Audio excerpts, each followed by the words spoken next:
Well, alright, welcome back to As It Should Be. Paul Bertolino here in the world famous As It Should Be Studios. Yeah, alright, well, you may recall last week I did a video where I discussed my top 20, I think, favorite bands from LA. Well, one of the bands I discussed on that video was the Turtles.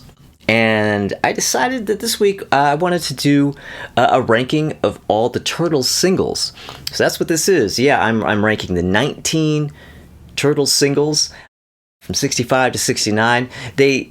After they broke up, their label, White Label, put out maybe 4 or so singles that were sort of not, sanctioned by the band, and some of them were old tracks from like the first couple albums. I'm not including those. I'm going up to Lady O, which is the last one that the band put out themselves, and anything after that I'm leaving out. Okay, so yeah, all right, let's get started. Now, well, before we get started, I guess. Now, anybody who isn't like a Turtles fan or a big, at all geeky about the Turtles, maybe you only know the songs that are on the radio or whatever. There are going to be a number of songs I'm going to talk about here. You're going to be like, what the hell is that? I've never even heard of that. Well, it's a song that was on a single that they released, and therefore it is on the list. So even, because there are songs that didn't even chart that I'm going to be discussing on this video, but it was a release single, so I'm ranking it in here, all right? And right in there with the Happy Togethers and the Eleanors and all that stuff that you know. All right, so let's get going. Coming in number 19... The Grim Reaper of Love. Yeah. Now, this was a standalone single that they put out in 1966, and it peaked at only number 81. It was the least successful single up to that point, and, well, also I would say that it was probably the weakest track that they ever put on an A-side of a Turtles single. It's not a terrible song. I mean, it's not terrible. It's kind of weak, and for me, I personally consider the track a little bit of a mess. I almost can't get to the song to even. It almost doesn't make any sense to me. I don't know. It's this odd mess the way I perceive it. There's a little bit of a LA garage band vibe about it, but minus any real good. I don't know. Yeah, I don't know. Minus a good song. Okay, that's basically what it's down to. So I only have that at number 19. Right, coming in number 18. Let Me Be. Yeah, Let Me Be. Now, that was their second single. Yeah, this is their second single. It came out in 1965. It was written by P.F. Sloan, and weirdly, it's on their first album, It Ain't Me, Babe, and it's also on their second album, You Baby. I don't know what that's about, but I don't know. But it reached number 29 in the charts, and this is one that, some of you casuals might know. Let me be, to do what I want. Yeah, It wasn't a huge hit, but you might know that one. It's a good song. I mean, I ranked it down at 18, only one above Grim Reaper of Love, but it's a much, much, much better song. In fact, the only song that I don't like, well, not don't like, but think that is truly weak out of all of these is Grim Reaper of Love. And, Let Me Be is a great track. It's a great single, but I only have it at number 18. All right, coming to number 17, Sound Asleep. Yeah, this is one of the... I have a few random Turtles singles that I mainly have the ones that have sleeves, and this is one of them. I have a couple of them here, some in the world-famous As It Should Be archives, but the ones I have here I'll be showing, and one of them is Sound Asleep. Yeah, this is a pretty good single. This came out only as a single, and, it's not from an album, but it's a distinctly 1967 sounding single, but it didn't come out till 1968. Even the sleeve, it's a very 67 kind of vibe right there. Well, yeah, but it didn't come out till 1968, which may be why it only made it to number 57 on the charts. It wasn't, it's a pretty good song, it's a pretty good single, but, it's not quite up to the, the A level. Had a great picture sleeve, But yeah, the thing is that everything changed and moved so quickly in the 60s that even if you put out a 67 style single, take two. If you put out a 1967 style single, even in 68, you sounded past it. So that could be what the problem was with this, but I don't know. It also could be that it's kind of a mid-level song, but it's a good song. I don't know. Sound Asleep, number 17. Right, coming to number 16... The Story of Rock and Roll. Yeah, man. Now, this is another one of they have a lot of standalone singles. There's a lot of singles that just came out, just as singles and didn't come out on albums. This is one of them. This came out in 1968. Harry Nilsson wrote this song, and it was originally supposed to be for the Monkees. The Monkees originally tried to do it. In fact, they started to record it, but they never got past a backing track. I believe you can find it on the Headquarters sessions. It would have really been great if they could have done it, because I can so hear Mickey's voice on this track. Now, I love the verses. I love the verses on this track, especially the modulation midway through. But the corny chorus is the problem. I can't stand that chorus. That is why this song stalls at merely number 16. Right, coming to number 15, The Guide for the Married Man. Yeah, now this was written by John Williams and Leslie Bicus. This was the theme song for the 1967 film of the same name, starring Walter Matthau. And it also appeared on the Happy Together album. It's the second track on that album. And it was released also as a total, complete, and utter flop single. That I think is pretty damn good, but, they have such great singles, I only have it at number 15. But this is a pretty good one, Guide for the Married Man. Check it out. Okay, coming in number 14, their debut single, It Ain't Me, Babe. Yeah, this came out in 1965, and this is on their album of the same name. And this is, of course, the requisite Dylan cover. If you were making records in the 60s, you had to do Dylan covers. I mean, I think pretty much the Beatles and the Stones were the only people. Well, I guess okay, well, there were people who didn't do Dylan covers, but not many. But the Turtles turned it into a really great pop single. And, Howard Kaylan, of course, could sing the phone book, and he would sound amazing. But this reached number 8 on the charts, so that was a pretty good high ranking, or high charting for like a first single for a new band just doing a Dylan cover. Well, that's how good of a version this is. It's actually pretty damn good. I wouldn't quite put it on Byrds, Mr. Tambourine level, but not far from. It's a pretty damn version. Take 2. It's a pretty damn good version. Yeah, It Ain't Me, Babe. Okay, coming in number 13, Can I Get to Know You Better? Yeah, now this is a single. This is a fairly obscure single that doesn't deserve to be. It's a really great track. It came out, this was another standalone single. It came out in 1966. It's a great, fun, catchy single but it's basically You Baby, part 2, You Baby Jr. And, after they put out You Baby, they followed that up with a couple of singles, 2 or 3 singles that completely flopped, and so I guess they decided to go with the safe bet, and they went with another P.F. Sloan song, which is this. Sounds pretty close to You Baby, but it's about as strong. It's a really great, strong single. And, it didn't work. It only got to number 89. I don't know. What are you going to do? But it's still out there for us to enjoy. If you don't know this one, I definitely recommend checking it out. Great Turtle single. Can I Get to Know You Better? Okay, coming to number 12, You Baby, which I just mentioned. Yeah, You Baby. This is from 1966, from the second album, title track. P.F. Sloan wrote it. And it's the follow-up to Let Me Be, which P.F. Sloan, I believe, also wrote.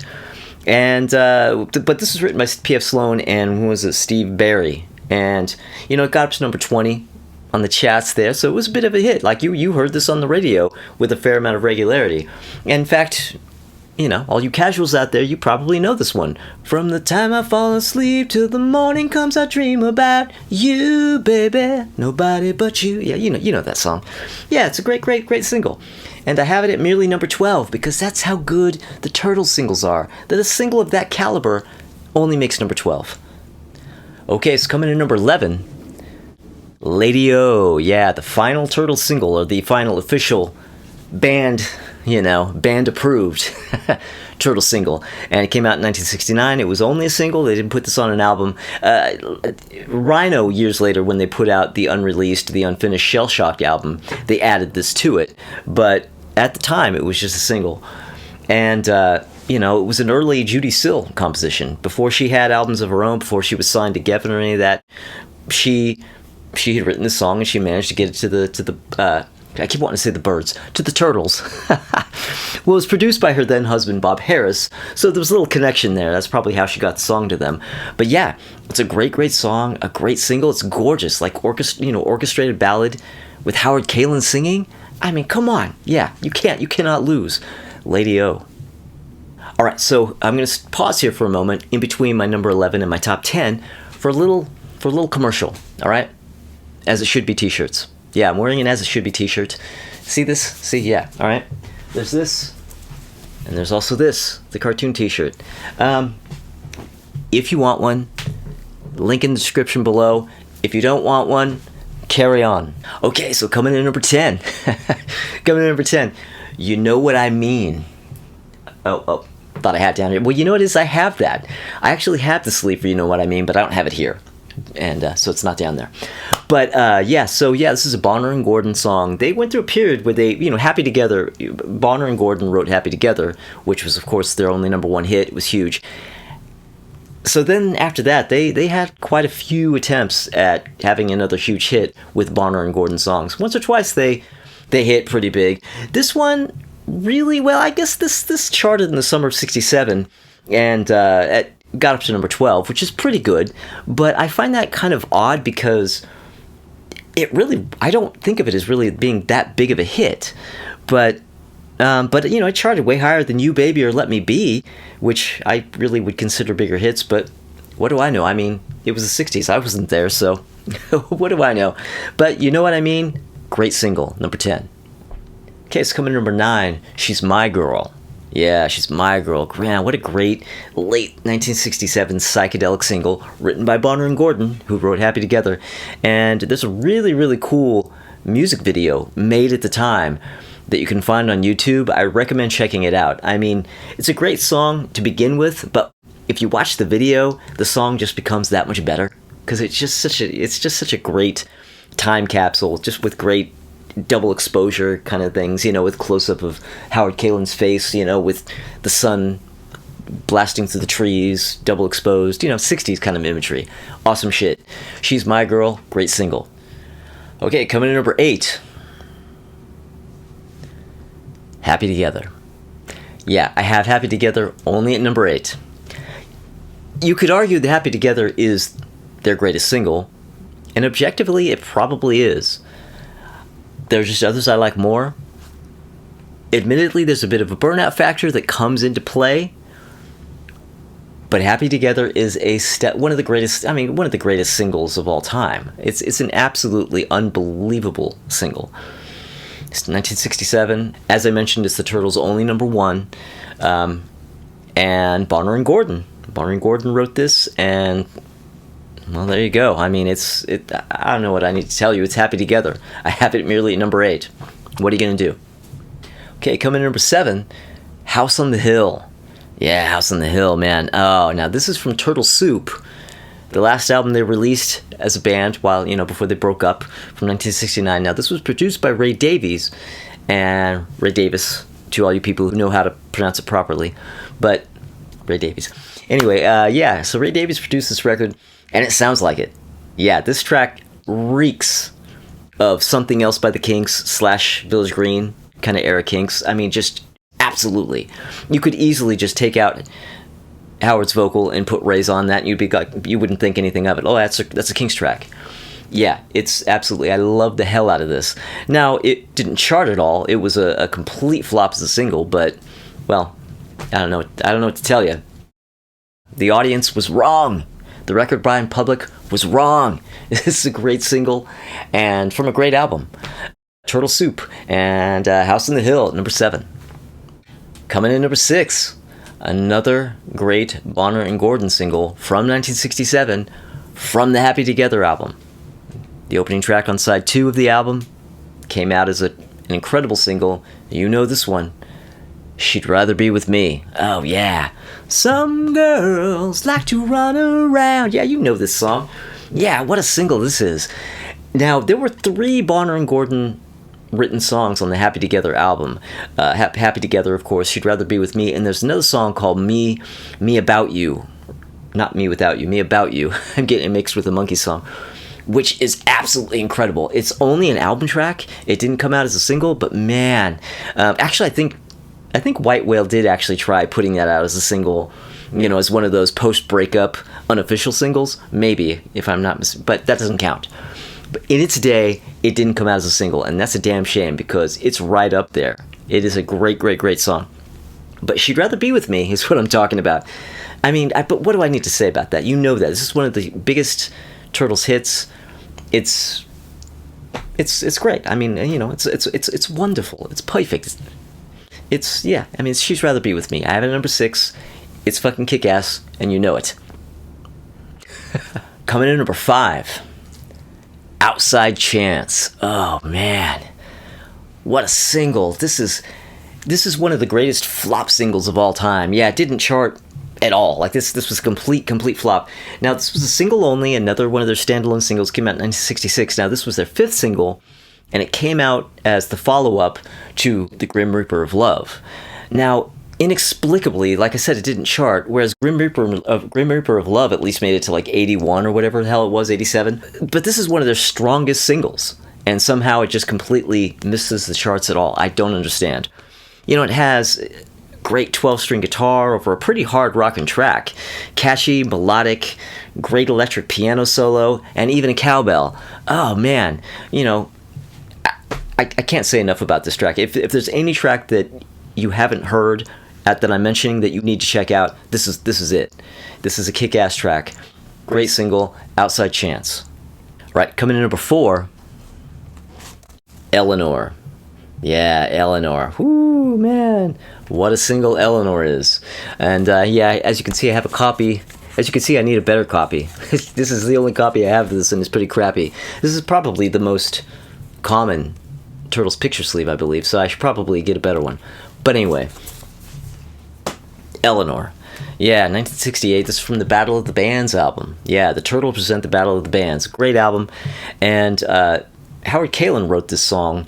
It's credited to the whole band, but really Howard wrote it himself. He just wrote it as a parody of Happy Together because White Whale was constantly badgering them to give them another Happy Together. Because, you know, obviously that was a huge hit, but half the time the Turtles would put out a great single, but it wouldn't chart, you know, or it would chart low or whatever. And so White Whale just wanted, just keep giving us Happy Together.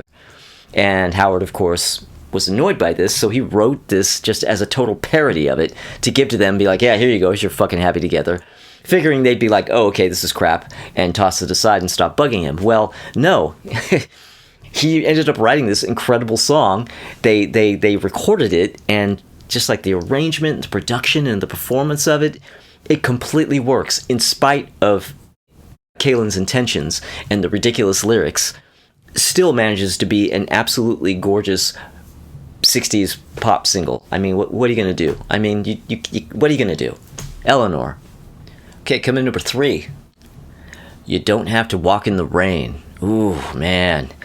Now, this is from Turtle Soup from 1969, the last album produced by Ray Davies, and this was another attempt at a Happy Together / Eleanor type song, and it only made it to number 51. It didn't quite work this time, but as you see, I rank it higher than Eleanor or Happy Together. All these songs are fucking great, but man, you Don't Have to Walk in the Rain. Ah.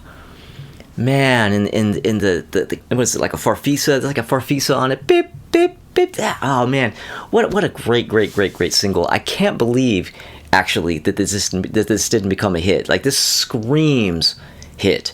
Screams late 60s Turtle radio hit. But it didn't quite work. I mean, it was late, you know, it's kind of late in the game, 69, maybe this sort of formula wasn't going to work anymore, but still a great song, so You Don't Have to Walk in the Rain. Coming in number 2, Lovin' the City. Ooh, Lovin' the City. Ooh, man. Now, this is also from Turtle Soup from 1969. Such an underrated dark horse Turtles flop single. You know, it peaked at number 91, but it sounds like late 60s sellout era Who. This track, it's absolutely great, and my only complaint about it is that the vocals are mixed too low. I always really have just wished for the vocals to come up on that track, but and you know, it's Howard singing, so you definitely want some more vocals, but that's kind of it. Otherwise, it is an absolutely stellar track that I have at number 2 over Happy Together, over She'd Rather Be With Me, over You Baby, over Outside Chance. Man, Lovin' the City, if you haven't heard that one, woo, check it out. And coming in at number 1, my number 1 favorite Turtle single. It was so easy, I knew which one was number 1 right away. You Showed Me. Ooh, man. Woo-hoo-hoo.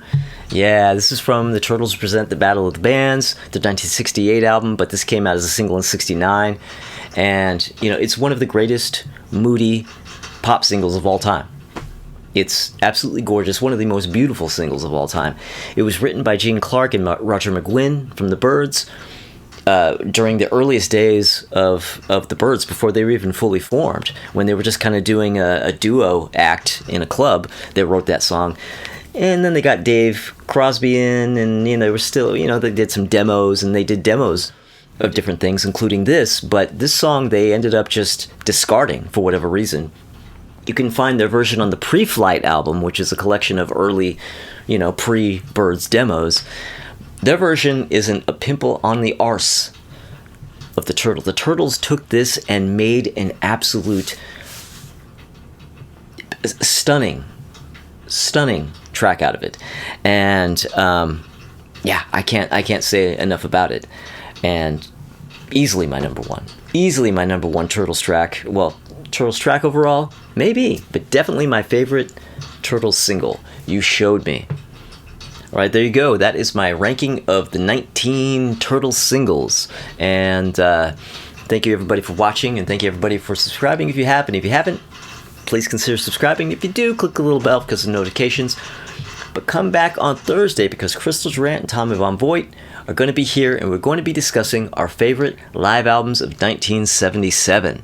Yeah, we're up to 77 now. And yeah, you don't want to miss that. And buy As It Should Be t-shirts, all right? Or don't. Well, anyway, whatever. Either way, hopefully I will be seeing you soon. Little bit of sunshine, a little bit of stupid shit. Don't stand an outside chance, standing outside. Don't stand an outside chance, so we can try. God, do I really have this only at number 5? I feel like this needs to be higher. Nah, that's probably right. But this is such a fucking good one, though. From the time I go to sleep, you're a dirty fucking creep. That's right, you, baby.